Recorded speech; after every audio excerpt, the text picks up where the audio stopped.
This ZeroNow program is brought to you with the support of our founding partners. I'm just one person. Determined to bring us back to zero. I'm just one person. Determined to bring us back to zero. I am just one person. Determined to bring us back to zero. All right, folks, welcome. And I'm Ara Bagdasarian, the board president for ZeroNow. And welcome to this ZeroNow Sessions webinar, The Future of Active Shooter Prevention Technology. We'll be exploring active shooter protocols in our December 14th Sessions webinar. So please register. At the end of this webinar, you'll have an opportunity to click on a link and actually register for the December 14th. We want to take a holistic view of active shooter, both from a technology and from a protocols perspective. So ZeroNow is a stakeholder alliance formed to drive innovation, awareness, funding, and policy for safe campuses. As a membership-based organization, ZeroNow facilitates collaboration between industry, association, and education partners to foster new solutions to keep our campuses safe and secure. Now, before we get started, we want to recognize our sponsors and founding partners who made this program possible. So thank you to Access Communications, Additional Corporation, Telos Corporation, Omnilert, IACLEA, the VTV Family Outreach Foundation, and NASPA, the Student Affairs Administrators in Higher Education. If you're interested in learning more about ZeroNow or becoming a member, please visit zeronow.org.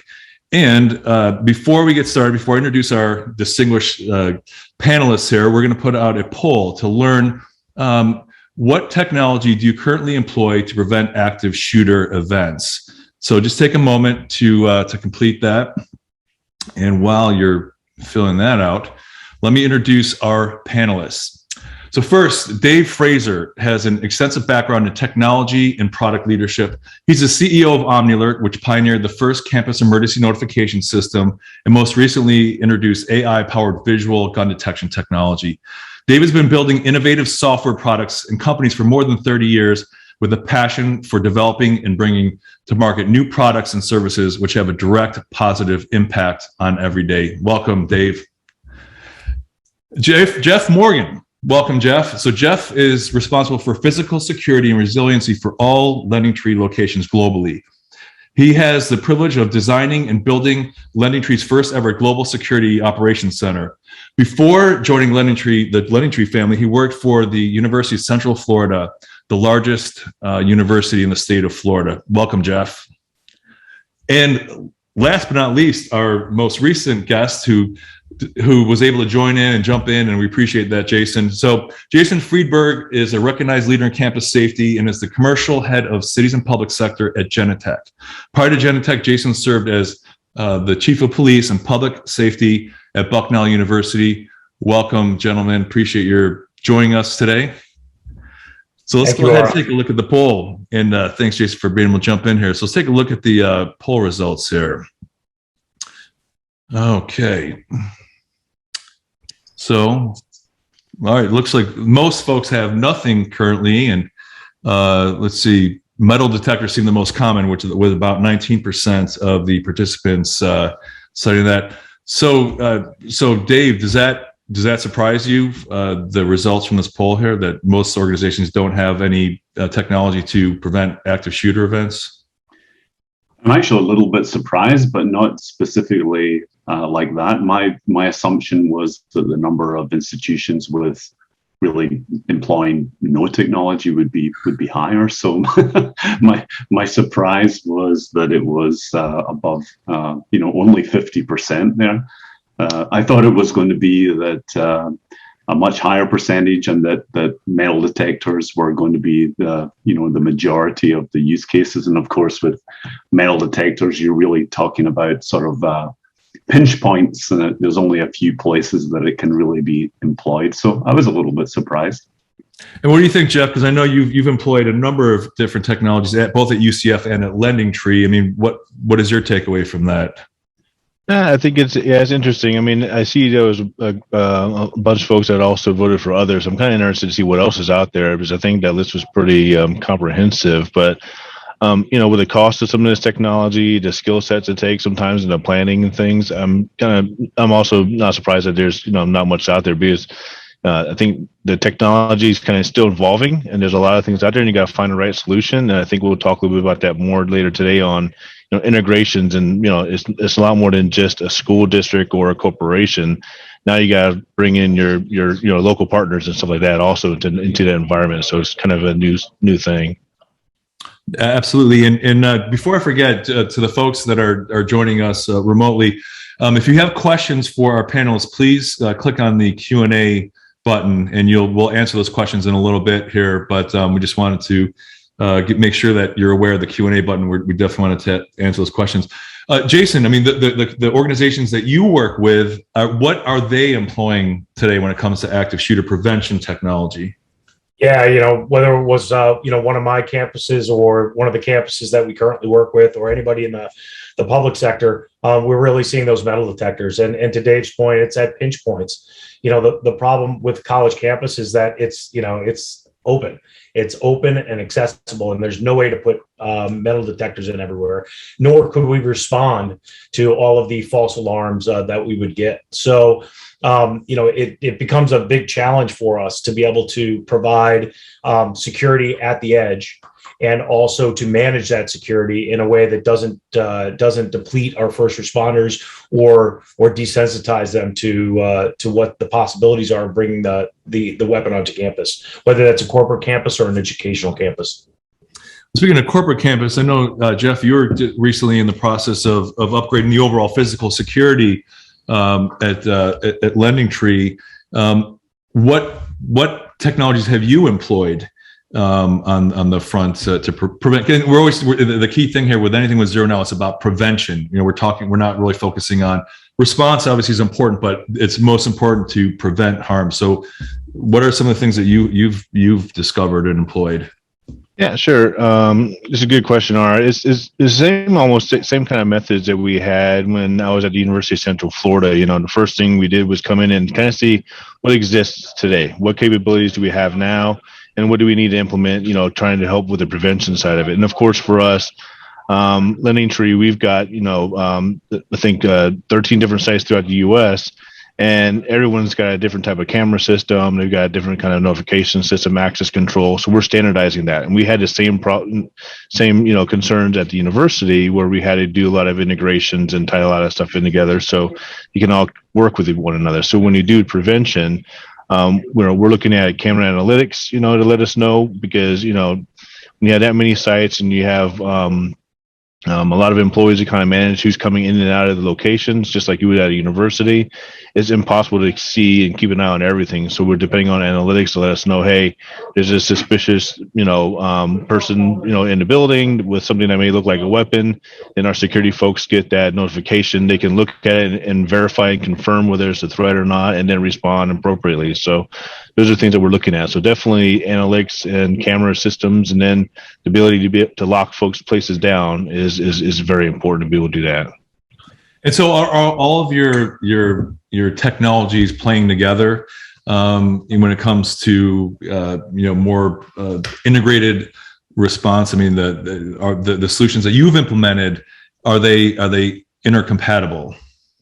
Yeah, that's a good question. I think it's perfect because we have someone here from Genetec on a call, on a panel also. So we don't use Genetec. We use something different. So ours is we were using milestone and open options for access control in our camera systems. But when you go down this road, when you have something like Genetec that has really, a system that works very well with one another, because it's all designed to do that. And if you go down a different road where you start using different VMS and access control systems, you got to make sure there's good integration. Also with the mass notification, things like that too. So those are very important before you make too much of an investment. I've seen a lot of folks do, invest in one particular area and then another one, and then they're not compatible. And then they're they're spending a lot more money trying to integrate that by having the engineers work on things like that. So you got to think about that a little bit ahead of time. And sometimes you don't have that option, and there are some integration opportunities out there. But that's definitely something you want to take a look at when you look at this. The type of cameras you're using is it going to be well and help you out with a lot of your gun detection or facial recognition? Is it going to be the right type of cameras you're going to have? Those are things you want to think about when you start building out your security program in your system. So speaking of gun detection, go ahead, Dave. I was going to. Yeah, well, maybe we're going to anticipate the same thing, Ara, but I just wanted to jump in because what's fascinating, particularly when you think about the poll we did a few minutes ago, is these technologies do exist, but they're actually completely complementary. Thank you for putting it up. They're completely complementary in nature. They all do different things. Metal detectors for the pinch points. Gunshot detection, maybe not so much on the preventative side because it's by its nature, it's after the fact. But then we have these the incredible and increasing ubiquity of security camera systems, and being able to couple all of these together, being able to leverage the installations for security camera systems to layer on video analytics to actually be able to detect weapons, detect guns, use other types of analytics for maybe hostile behavior or suspicious behavior.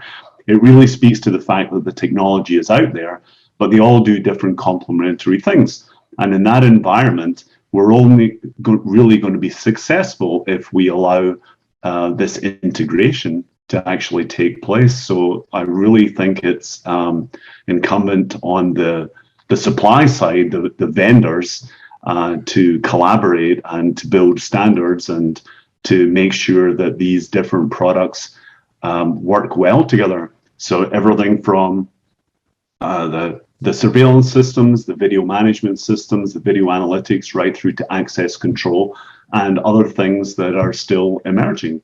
It's all about making them work together. I think that's incumbent on all of us. And I think to sort of buttress that, we look at the concentric circles that we've all come to realize in security, right? Where we're pushing it out to the edge and to start to create this knowledge base around active gun violence prevention. We can't hang it on our buildings, right? We need to hang it on the parking lots or the entry roads because they're not starting at our building. They're coming into our areas. Via roads, via parking lots, they're carrying them in. If we can figure out a way to have this knowledge base and these SOPs around early detection and early warning by pushing these things out to the perimeter, to the edge of as far out as the edge of our concentric circles of security as we can get, I think we really start to be able to have a lot of success in having these preventions. And then, of course, they have to go hand in hand with the response. Just because you see it, if you're waiting for a human to recognize that and hit the button to lock the campus down, it might not be right. So if we do A plus B equals a lockdown, that could be automated. Excellent. And then notifying the school resource officer or the law enforcement agent to be able to respond in a way where they're seeing the clip, they see the vehicle, the gun coming out of the back of that. I think those are the keys to this success as we go forward with this technology. No, that makes sense. And Dave, you mentioned the detection side of things, and Jeff mentioned the emergency notification. So what happens if a gun is detected, whether it's a visual gun detection, we have the gunshot detection up there. What happens after there is a detection? Well, ideally, just as Jason said, we need to work to shorten the period from detection through to actions being taken. So in this type of situation, every second counts, as you all know. So detection has to first of all be high quality. It has to be able to be located out there at the perimeter, but it has to be able to actually accurately detect. And that detection is the flip side of detection is reducing the number of false positives as well, because you tend to get that impact that the immediacy is noticed because too many false detections end up getting ignored. So you need that high quality right at the front end, and then you need the capability to be able to trigger the action plan, and to do that in a situation that scales well and takes the randomness out of it so that the response is robust. So if you're able to do a high quality detection and then do things like immediately trigger access control, you can save lives. That's it's that whole cycle time is an area that pulls together numerous different components, but is really the key to the kingdom here of making this effective. No doubt. And Jeff, question for you. So, but just to remind people that some folks are putting questions in the chat, but please put them in the Q&A, and we're already getting questions in there as well. So we'll hit those in just a couple minutes here. But so let's take a trip back to your days at University of Central Florida. What types of technologies did you implement then to mitigate active shooter, if anything? I mean, what existed in just a few years ago? Yeah, so we had a pretty long journey to get to where the current state is with the university, and sometimes to get where you really need to be, unfortunately, sometimes it takes an actual event, right? So before we had our event back in 2013, where we had an active shooter situation on the campus, before that, we were doing a lot of outreach, doing a lot of training with the different departments. We had folks kind of creating plans on how to lock down the building, where to go, and then we would do some exercises at the same time. When I first started at the university, what I noticed was a lot of the departments were very proactive in putting together emergency response plans. But what was interesting was everyone's response plan was different. So one particular department would have it to where they would have a red card they would put up to the window to let folks know that there's someone there that needs medical, or they would have a different process or a code word that they would use to activate something. And for our law enforcement and our emergency management professionals on the campus, it was impossible to kind of really understand which building was going to do what method, and then one's going to lock down, one's going to use cards, one's not going to do that. So what we did was we brought all those stakeholders together, and we put together a common standardized plan for the entire university. And we brought in the critical stakeholders to help out with that. So our dispatch folks, our law enforcement folks, or even our local law enforcement and fire rescue kind of help us kind of build a standardized plan and a template. And then every building started adopting those. And that's what we would train. And then we would also utilize our law enforcement professionals to help us do walkthroughs to identify the right rooms for a shelter in place room. Where should folks go? Which one should we add door locks to, and things like that. And so we could invest money into that environment. Eventually, that started becoming something that would be discussed in our new construction. So when we started building new places or doing major renovations, that became part of the conversation too. Hey, these are new standards. Here's the different spaces we have. Let's make sure we have the right lighting, the right access control systems, the right door locks. The doors are swinging in the right directions. Light switches can be turned off. So those are all things that we were making sure we were involved in and kind of talking through. But of course, that took an incident to happen in order for us to say, hey, we have a very disparate access control system, disparate camera system, with many people that log in. So now we got it down to one location, one department that can do all that and support all those different areas and manage, maintain, and keep them up. And then when we designed that, we also worked with our vendors, like Dave said, to be able to kind of future-proof it. So if we want to put analytics later on, we might not be able to afford to do that. At the time when I left there, we were over 3,000 cameras. So, for analytics, sometimes you got to do that per license, per camera. So where are those critical spaces? We would know that. We would work with the law enforcement folks to understand, here's our heat maps for crime, and this is where we should be focusing on these type of analytics and these type of areas, but these are the issues that we have. And that's what we would do working through that. But yeah, to answer your question, when I first got there, people were trying to do what their best, because we've learned a lot from Virginia Tech, but there was really no straight real guidance and then on how we should do that. And I think we've come a long ways from there today. You mentioned something interesting about funding, or it took an incident for the infrastructure project to become a priority. Was that correct? Yes, that's correct. And so, I mean, I know that that's something that we always talk about being proactive, right? Being proactive when it comes to safety, when it comes to building out your infrastructure. But typically, it's safety is not a priority until something happens. Typically, nothing's ever going to happen here. How do you address that, Jason? How do you address that, Dave?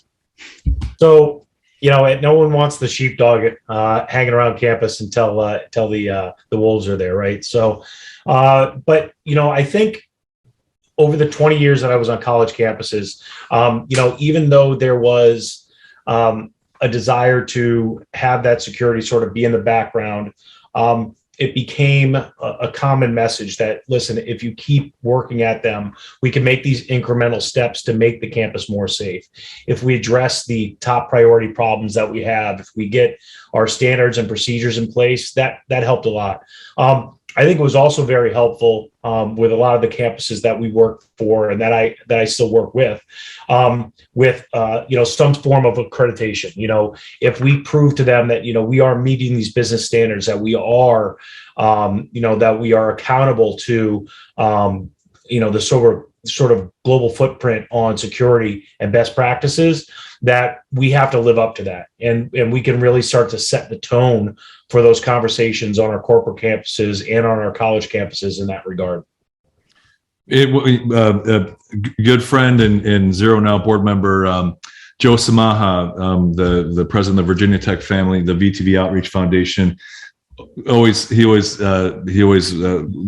tells folks, pay now or pay later.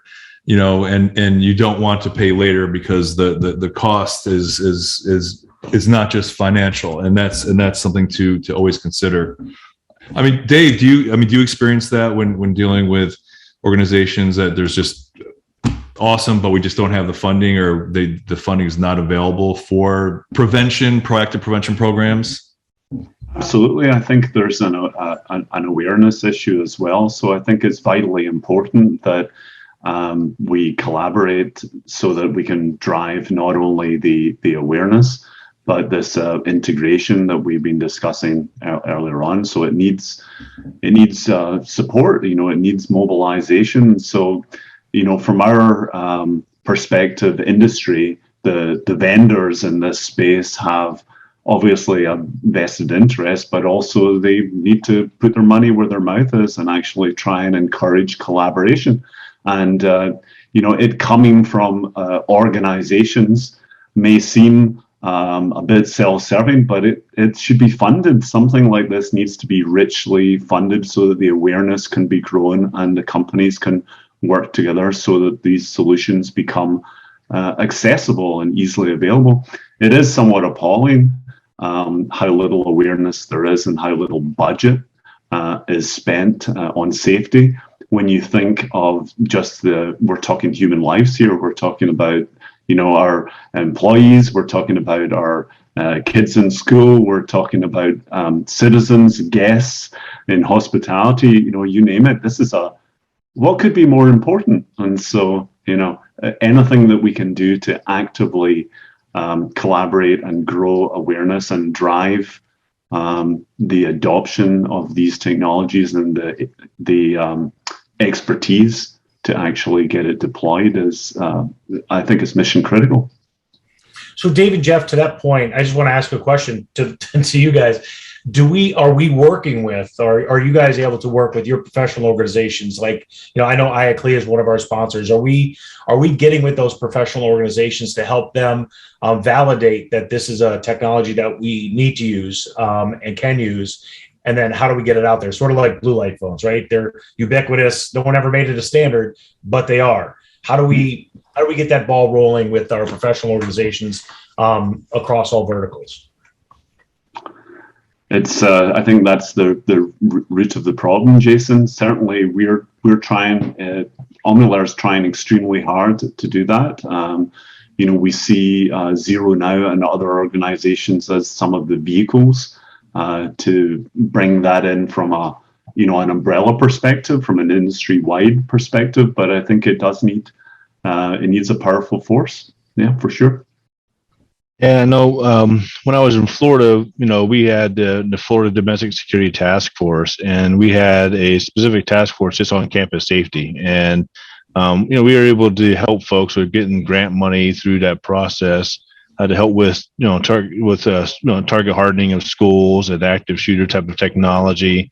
But it wasn't until really, when we had multiple events at different universities and different elementary schools in the state of Florida, that's when it really became a highlight. And then it became national news.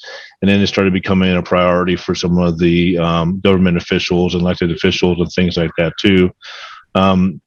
But even then, a lot of these mandates that would come down after you go out there and take a look at all this technology with these communication, analytics, camera systems, access control, there was just so many out there that sometimes even the funding is always a difficult part of it, of doing it. And then, the funding is one thing, and now you got to have, the staff power to be able to manage it and maintain it and keep it up. So, and then the training portion of it. So that's always been the big challenge. And sometimes you see school resource officers being hired on, and then there's a budget crunch, and then there's, some of the election, the environment changes. And so some of those positions are kind of gone away. And I've seen that with the, defund the police thing. Some of those positions disappear because of those type of conversations. So that's where I think, with a lot of our students that were in remote school for the last, during the pandemic, we haven't seen that many of these incidents, thank goodness. But with crime kind of going up and people going back into school, that gets me a little bit concerned. So I think that definitely needs to be a subject to talk about. And where does that money come from? That's always been a challenge. Right. Well, and so the question is, so where do you learn about the new technologies? Where do you learn about the latest innovations when it comes to campus safety? Is it through conferences, trade shows, cold calling from sales reps trying to get a hold of you? I mean, where do you learn about this stuff? Yeah, I think it's exactly what you just mentioned. That's what I was doing. I don't know how many conferences I've gone to, trade shows. We've brought in, our vendor would bring in a different new technology that comes in. We volunteer to be a testing ground for some of this technology and some of these software that came through. We would help them test things out and see how it worked. I know we partnered with some of our vendors that was making the cameras and some of the video management systems that we have. And they had, we had conversations about just active shooters, like what's the best type of camera to use in, a lab versus a classroom versus an office building on a campus. And those are things we help them kind of help identify so they can provide that for folks. But it does require you to kind of, get out of your office and then go out and see and travel and site visit and learn a lot more about these things. Mm-hmm. Well, go ahead, Jason. What would be nice is, like a technology alliance, right? Where we can get together. I know, like NCS4 does it, where we're bringing in technology, for the sports arena area in a single location where they could train. If we had a college or a sponsor that could do that, for our sector as well, I think that would be very helpful, because then we could start to get that out there, and campuses could do that visit, right? Everybody's looking to see a good location that they can emulate or understand the technology a little bit better without having to do it on a conference floor.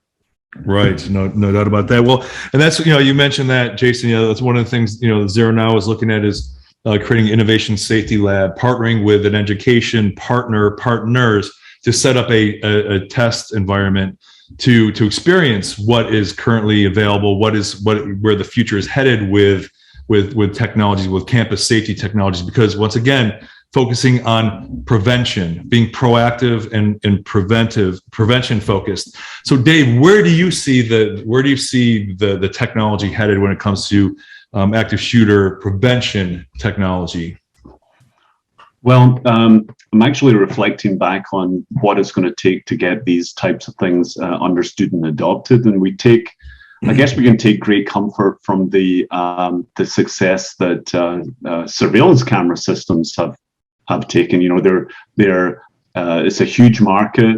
They've been well adopted, and it's leading to the point of ubiquity in many institutions. So something happened along the way to give us that understanding of the benefit of surveillance camera systems. So where I think things are going in the future is that is leveraging that incredible, semi-ubiquitous set of installations, because most surveillance camera systems are used today. They're not being monitored. They're being used after the fact. They're incredibly useful for being able to identify what happened after an event to try and prevent the things happening in the future. But if we can transform that set of installations into a preventative tool, then I think it's an incredible next step. So certainly, we believe that the addition of AI, AI not standalone, but with human expertise, can turn the surveillance camera installations that are out there into an incredible preventative tool. And once you've transformed your surveillance system into something that can detect and prevent gun violence, then it kind of raises the bar for everybody, because these surveillance camera systems have been the natural integration points for things like access control. They're natural integration points for things like mass notification systems. So I believe we're actually not that far away from having a step function improvement in what these systems, these existing systems, can do to drive new utility, as well as serve as a sort of inspiration for additional integration. So I'm feeling that this thing may be less of a Herculean task than we may think, but we still need to keep on educating the market for sure. What do you think, Jason? I know you work with a lot of different technologies, and especially with within Genetec being the hub of so many different connections. Where do you see active shooter prevention technology headed? So, we talk a lot, and I got to tell you, in the last 18 months with the pandemic, the requirement and use of analytics has skyrocketed. We used to see it a lot, like to Dave's point, forensically. We would see these after the fact, put something on, looking for a blue car, red car, looking for something. But now we're really getting into preventative, whether it's, preventative for, damage to an area, cross-line detection or something to that extent. And now we're getting into the preventative for analytics, like what's coming into my facility. What are we preparing for? I think it all comes down to, the number of streams and the cost per stream. If we look at it as a baseline that it's X number of dollars per stream in cost, that's what we could do. And then the other thing is the processing power. I think as the compute power comes down and we can put some of these things up through the cloud and run the compute on them, or at the edge, I think that's where we're going to see the cost come down to a place where if we have, I'm going to give last college campus, for instance, we had 450 doors when I left. I can't do forensics on 400, or not forensics. I can't do analytics on 450 doors, but are the choke points the main doors? Do I get that down to 100 doors because we're only doing one of those 4 doors for each main place? If that's the case, it becomes much more manageable. So I think those are the keys that we need to look at. Now that we're past the hump of needing to do these things in real time at the edge, as opposed to forensically, we've already made that step. So the next step is price per stream, and then understanding what our choke points are to be able to get those key entry points down to be able to put those analytics, whether it be shooter detection or anything else on there. Well, and speaking of analytics, I mean, there's you've got visual analytics, video analytics. You also have auditory analytics. You have other types of sensors that that can extend the capability of a human to superhuman capability. So whether it's weather related, whether it's detecting an object, whether it's detecting a sound, but being able to once that is identified, being able to automate your response within a matter of seconds is critical, because we're limited. Jeff, I remember when I was visiting you at UCF years ago. Your video wall, you had thousands of cameras on the campus, amazing. But I mean, how can a room full of humans be able to monitor so many cameras? And so if you augment that ability through artificial intelligence, it allows your individuals or humans to be able to react to each of those detections when they do happen, if they do happen. Go ahead, Jason. Just technology as a multiplier, right? As that force multiplier, we're creating events to action and alerts that put A and B together to alert and take the attention of a dispatcher up to the place where they can interact with that. We look at what Max talked about and how long it took them to lock down Parkland, right? It was a human that was responsible for that. And to Mr. Loki's question at the beginning of the day, yes, we have to have this AI and these other pieces, but there has to be a human that can verify and validate. Some of our compliance requirements are around that as well, but we need to speed it up. It can't be 4 minutes. It needs to be 45 seconds. See it, act it, close it down, and minimize those reactions. Exactly. Go ahead, Dave. I completely agree with that. I think it's a combination of the AI with human decision-making capability that makes this incredible. But we got to get this down to seconds, right? And we need to avoid the boy that cried wolf effect, where these alerts just come in so frequently that they get ignored. So the human there, not so much as a screener of false positives, more than the determinant of the appropriate response, is the way that we need to be thinking in terms of the quality of these systems. Yeah, no, I was going to add, Mara, originally we built out a really nice emergency operations center, an EOC, for a lot of our special events and our emergency events and crisis events, so we can kind of work in that environment.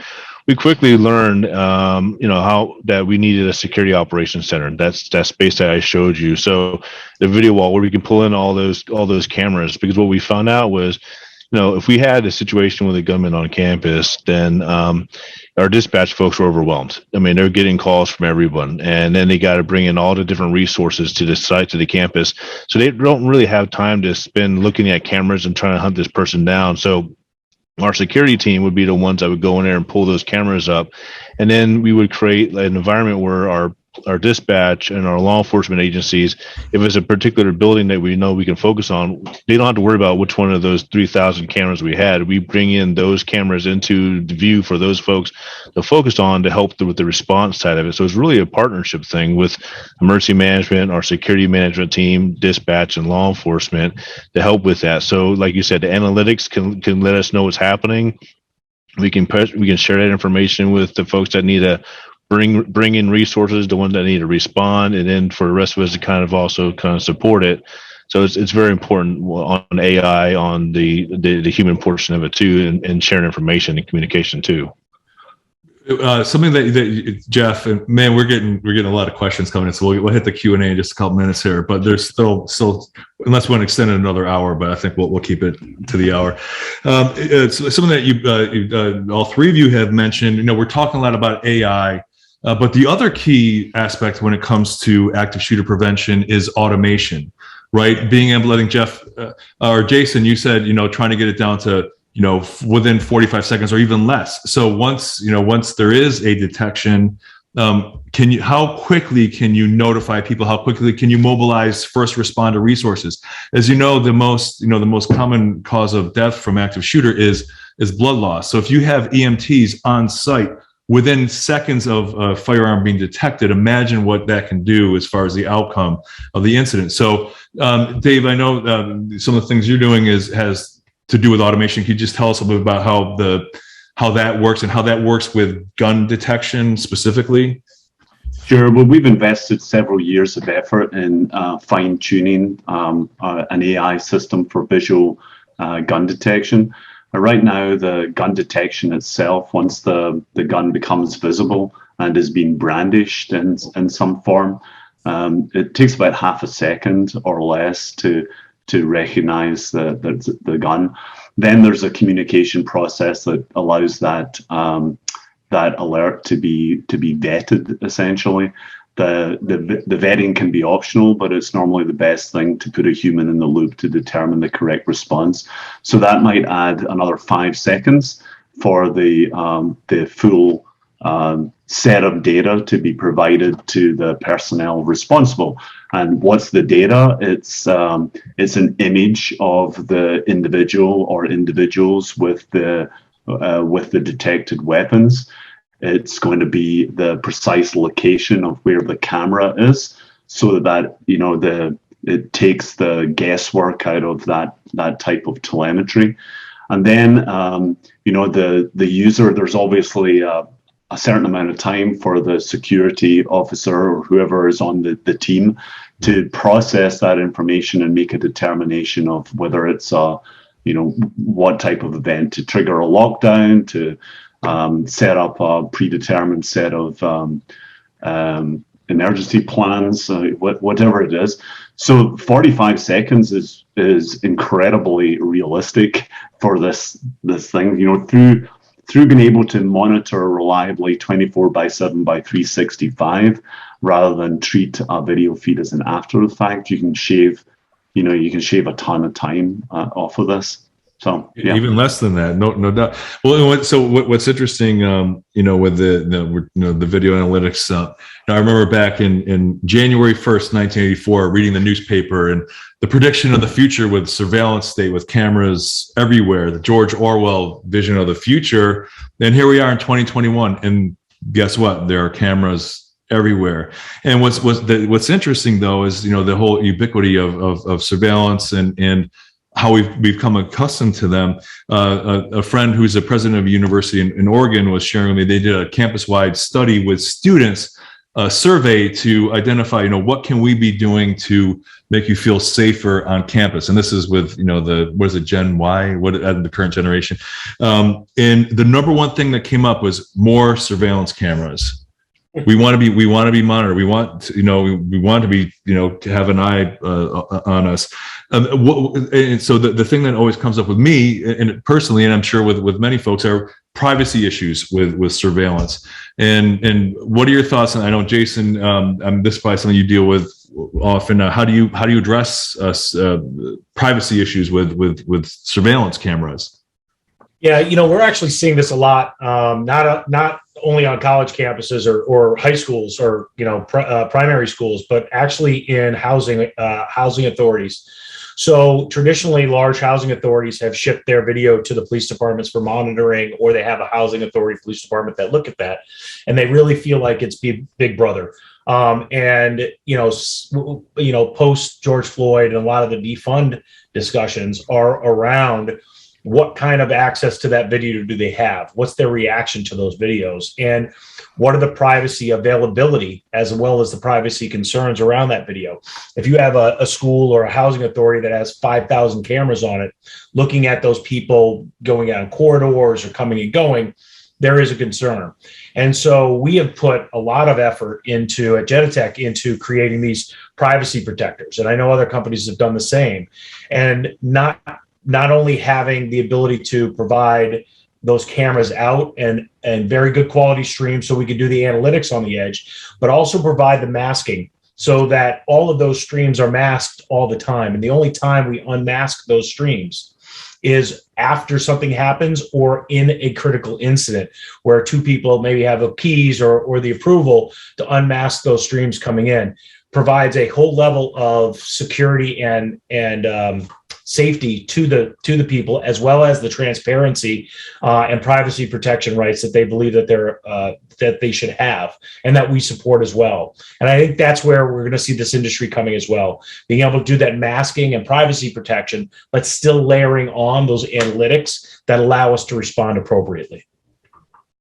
Yeah, and I think when we were rolling out a majority of those cameras afterwards, we had folks from the research side of the house to medical practice or counseling centers.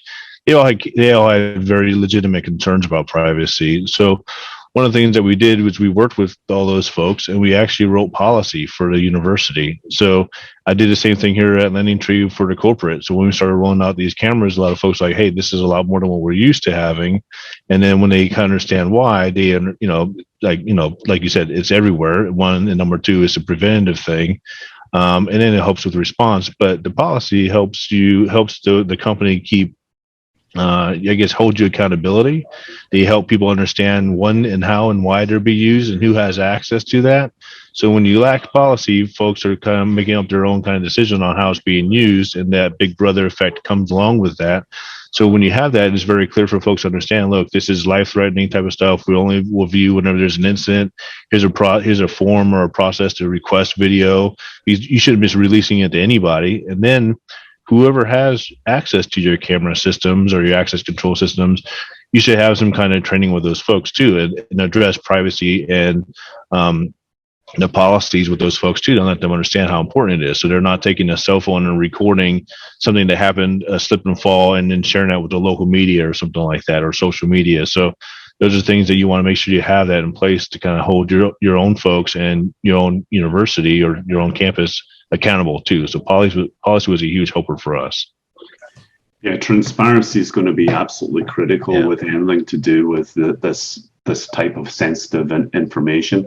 It's one of the challenges actually about video analytics being taking place in the cloud, because the implication there is that all of the data, all of this video is actually leaving the premises and being processed in somebody's system elsewhere. So there's technical issues, but the privacy issues are just sky high with that. So we really believe that having as much intelligence at the edge and having devices that are essentially single purpose in their intention, that they're detecting weapons and they're doing nothing else. And when a weapon is detected, then it can open up the system to do more processing. The video can be viewed by other people or processed by other systems. But that transparency and that intentionality, I think, is absolutely vital. No, when it comes to video and video, and then we'll got a bunch of questions here that are coming in. What role does the camera have? Do you need the highest quality, brand new 4K HD cameras installed in order to run video analytics? Maybe we had Bruce here, perhaps from Axis. He'd be able to be the expert on that. But the bottom line is that video analytics systems want to mimic the same capabilities fully expect a camera to the capability that a human being could look at it and detect a weapon. Then you should expect the AI to be able to do that, just as well, but with perhaps a more better attention span, perhaps. So, no, by all means, our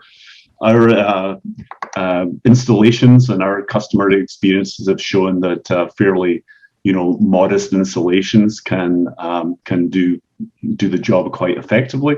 But it's also great knowing what's happening, what's coming down the pipe with newer cameras with higher resolution, higher frame rates, the capability to see in more obscure lighting conditions, etc. And so there's a lot more coming, and all staying at I would say, a very affordable price point. That price per feed that Jason was referring to earlier on is going to be absolutely critical for wide adoption. Yeah, and I know when we were designing, either classroom spaces or even with LendingTree, some of our office spaces, there's tools out there where you can drop in a security camera on a floor plan, and you can tell it how many pixels this camera has, and it'll show you from a distance what the pixel looks like. So that way it'll help let you know whether you need 3 or 5 cameras in that space to get the appropriate pixel. So that way your analytics can pick that up very well.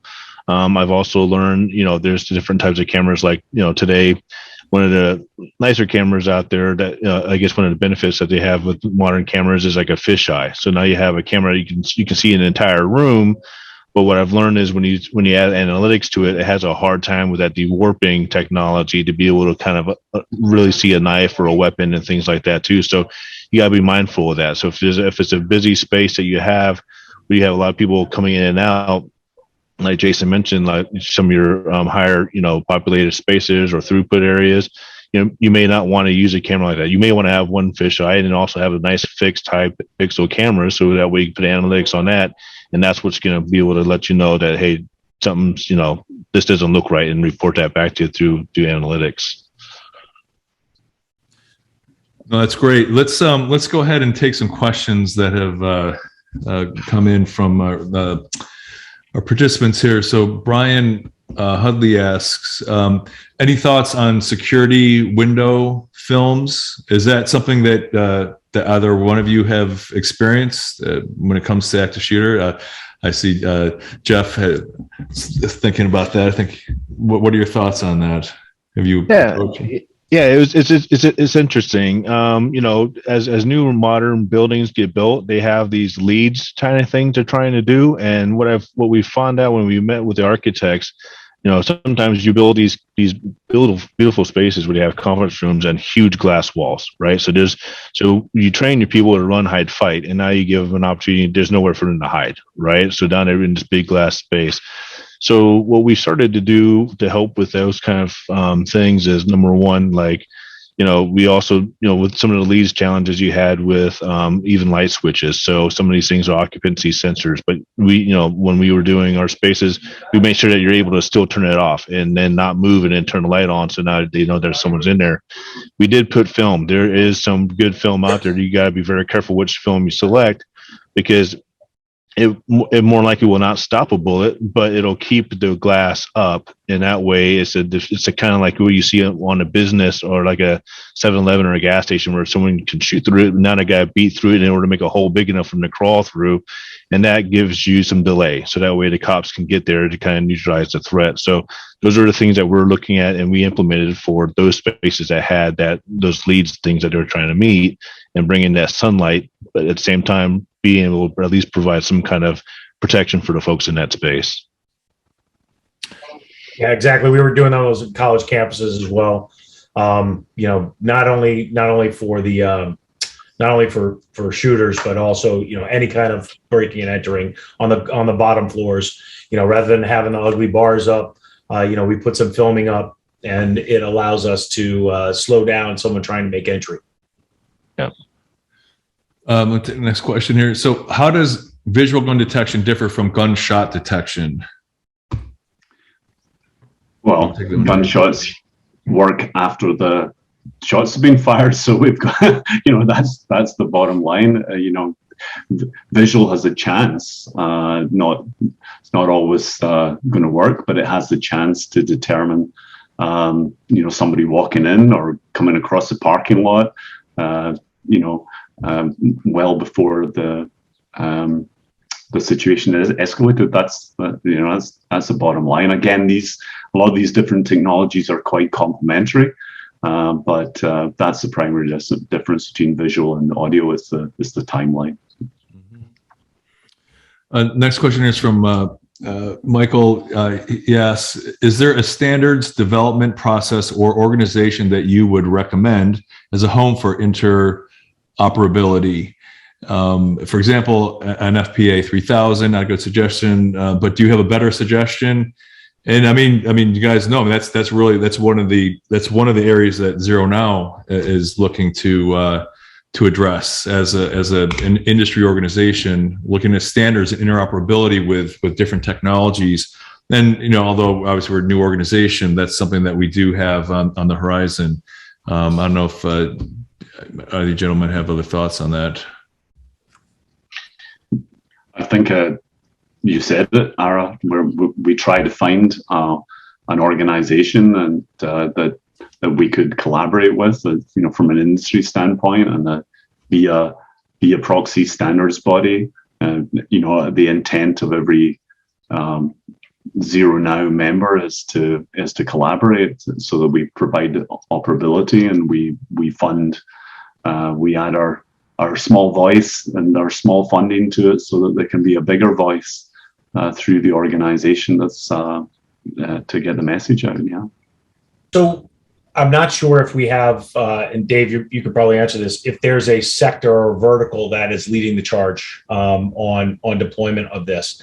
If they can develop the outline of a standard. I think then we get like an ICLEA or a CALIA or NASPO involved in how do we get that into the next vertical, into the higher ed vertical, into the retail vertical. No one wants to reinvent the wheel, but we want to make sure that it's appropriate for our sector or our vertical. So if we can do that, I think that's a start. At least it gets us from A to B. Mm-hmm. Who is the main adopter of this at this point? Is there a sector or vertical that you see is really moving forward, like casinos or anything like that? No, I know. Go ahead, Dave. You mean visual gun detection or gun detection? Visual gun detection. Interest. Visual gun detection is coming out of large enterprise, the demand right now. It is it's a bit of a surprise, but it's an unusual. It's a new market, I would say. So gunshot detection and certainly the metal detection, barrier detection have been around for a while, but visual analytics haven't really been available up until fairly recently. The quality and the performance hasn't been there. So the pioneering outfits are, hospitality, large enterprise, some transportation logistics, things like that. But it's a very horizontal requirement. I just think it's a new market. Yeah. Okay. We've got a question here from Michael. Michael asks, Rich. Let's see. What is your view on the need for a camera pan automatically when a gunshot is detected? I'm not familiar with this. And what is the status of false reads? Do either of you have insights on automatic panning with cameras? So I'm going to speak from the gunshot detection. It is a critical requirement. If you take the city of Chicago, this is well publicized. I'm not talking about anything no one doesn't know about. Their cameras articulate to the sound of that gunshot. They are mirrored like that. So when you set up a gunshot detection, no matter which one it is critical that citywide surveillance has automation built into that, so it knows where it's going. So that gunshot comes out, and those cameras pan over to where that gunshot is, and that way we could either see the perpetrator or a fleeing vehicle or a fleeing suspect that has shot those, and give you eyes on scene. So the responding officers or the first responders at least know what they're getting into in that situation, and you don't have to try to figure out what it is, because generally it's multiple cameras in that area that are able to focus on where that gunshot is coming from. So it's critical.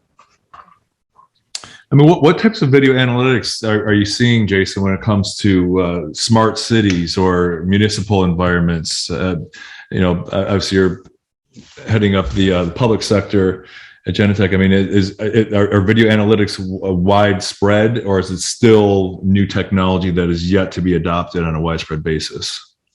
So the most widespread is make, model, color. There's a company out there that does a really good job of video detection. So you could tell them, there's a red car that was going northbound. That's a suspect, and we'll put that in, and they'll be able to go through, forensically and look for that video, or a white male with a blue coat on. So that's a very popular analytics. It's probably the most popular one out there that we see. The other one that we see on a regular basis in the public sector and in the private sector is like that cross-line detection, where you have a video camera pointed down an area, and rather than having to look at that area all the time to see if someone's coming or going, you identify that someone crosses into that space in a direction of travel, or in an area after hours that's not supposed to be there. So those are the ones we see that are most popular as far as that video analytics and what's being used. And then obviously, video search after the fact for, we're going to look at this area, object left behind or object detection. And when did this car leave? When was this car stolen? And we could, from that point forward, know exactly where and work back from who's the suspect, all those pieces. Video analytics were very key in a lot of the major cases, major media cases that have come out over the last year. They go back and they look, and they can have a starting point. When did that person get to this point? And then work backwards from there and tie all of those video streams together. Very cool. And so Dwayne asked a question about false positives and identifying a weapon or a person, and I'd like to build off of that. Dave, I'll let you answer that. But also would also like to look at just video analytics in general. I mean, how far along are video analytics, or is it really dependent on the type of analytic, like license plate detection, human detection? I know there's the video analytics that identify the number of people gathered in a space. But Dave, I mean, Dwayne's question here, have there been many false positives when identifying a weapon on a person? Well, video analytics is a wide arena, by the way, and there's very low complexity types of recognition up to incredibly complex recognition. So, for each one of those, there's a trade-off between the I'd say perhaps the accuracy of the detection or the promptness of the detection versus the false positive rate. You know, we are talking about artificial intelligence here, and so for a system that is biased towards safety, you know, it doesn't want to miss any opportunity to do positive detection. So anything that is biased that way is inherently going to render up some false positives every now and again.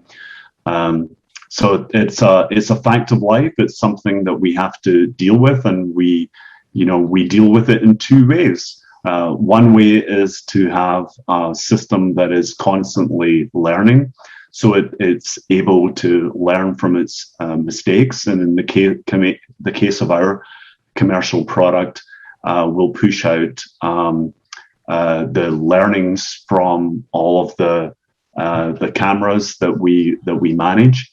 We push out the learnings once every couple of weeks. So these are, you have a system that is very much a living system that is going to get trained. The second way is just the human in the loop, that we're going to have a human being look at it.